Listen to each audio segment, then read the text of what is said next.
Think wisely before answering this question. Who do you think can fly an F-16 better? Captain Sully or an AI bot?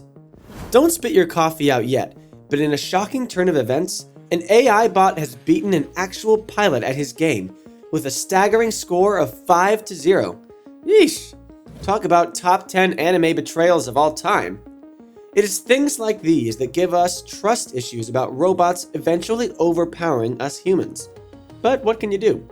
They are, after all, the future of technology and the face of a new dawn in human evolution. Stay tuned till the end of this video to know how you can turn the tables by learning how to fly using AI, and possibly beat them at their own game. Take that, machines!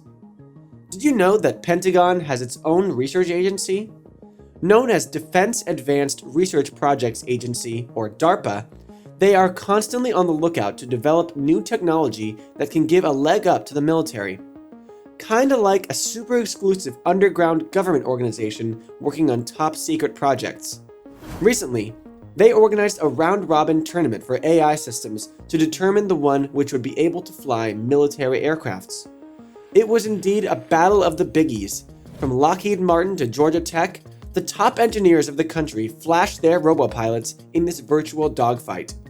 With a name that sounds right out of Top Gun, the Alpha Dogfight trials were actually held to get a knowledge of the cutting-edge AI flight simulation out there, and also to scout possible future technology which would help military pilots train to enhance their flying capabilities in combat.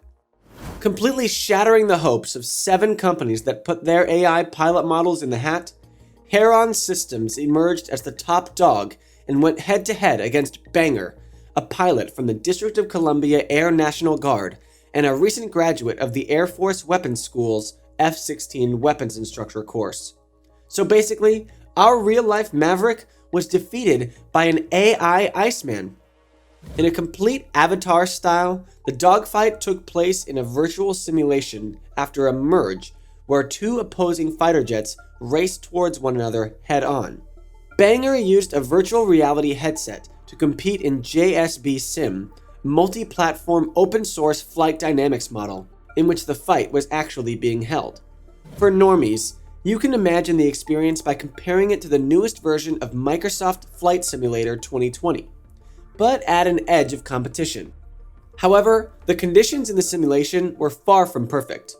The FALCO AI of HERON was equipped with the perfect set of information, which in a real-life scenario wouldn't be available to opponents, and the human pilot was, in all seriousness, flying a fake stick in a virtual seat. The duel involved using the F-16's onboard M61 Vulcan 20mm Gatling gun only, with no missiles allowed. According to the rules of engagement, gunshots were assumed to automatically hit the target with no misses. Acknowledging the conditions of the dogfight, Colonel Dan JAVORSEK, program manager in DARPA's Strategic Technology Office, said in a post-event livestream, quote, "There are a lot of caveats and disclaimers to add in there," unquote. Yeah, you bet. As you'd expect from a no-nonsense machine, HERON's AI was very aggressive throughout the tournament, quickly maneuvering into position to get a shot off against its opponent. It was notorious and dead accurate, like an evil twin of Jarvis from Iron Man. But what was impressive were its absolutely perfect shots. Justin Mock of DARPA noted before the human-AI matchup that the AI system will, quote, "take shots that we would never take in our training environments," unquote.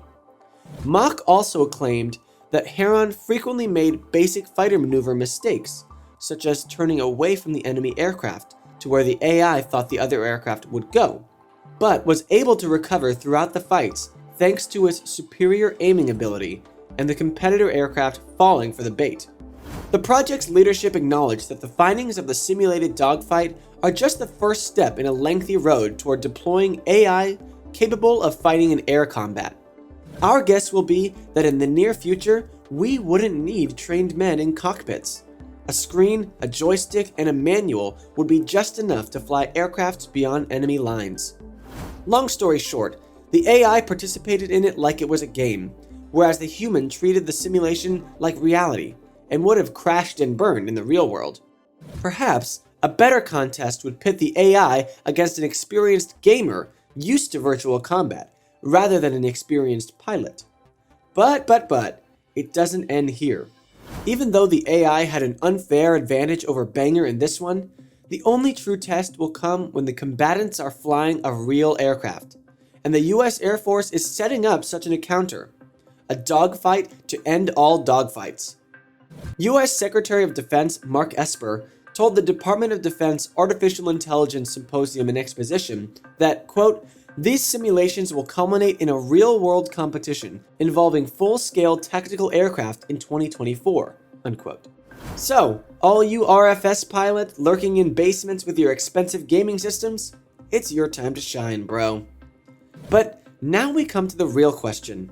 Can a video game like Microsoft Flight Simulator actually teach us how to maneuver a flight? Has human technological immersion gone that far? We went into the far depths of the internet to answer this for you. And what we found made our jaws drop to the floor. Usually, you'd find burnouts and losers on discussion boards here and there claiming that they are superior to actual pilots because they have somehow mastered how to move a joystick in a simulation game.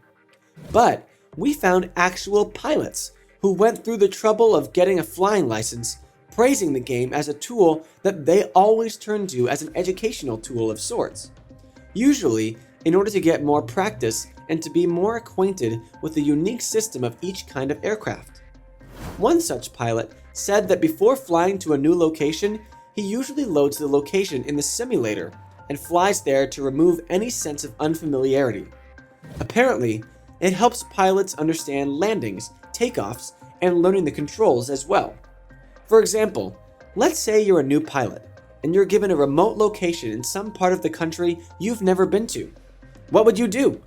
These guys suggest you open the simulator, load the area, get used to the terrain, and make a mental map of where the lakes, mountains, and forests are, so that even if an emergency does arise, you can pull off a Captain Sully and land on the water instead of crash landing with hundreds of people inside.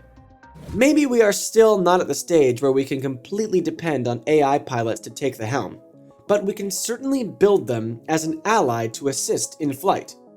Would you ever consider taking part in a head-to-head match with FALCO AI? Let us know in the comments below. What were your experiences while flying in Microsoft Flight Simulator 2020? And we might just make another video about it. If you love nerding out over aircraft tech as much as we do, then smash the thumbs up button down below. And we'll see you next time in another video about tech, science, humanity, and everything in between.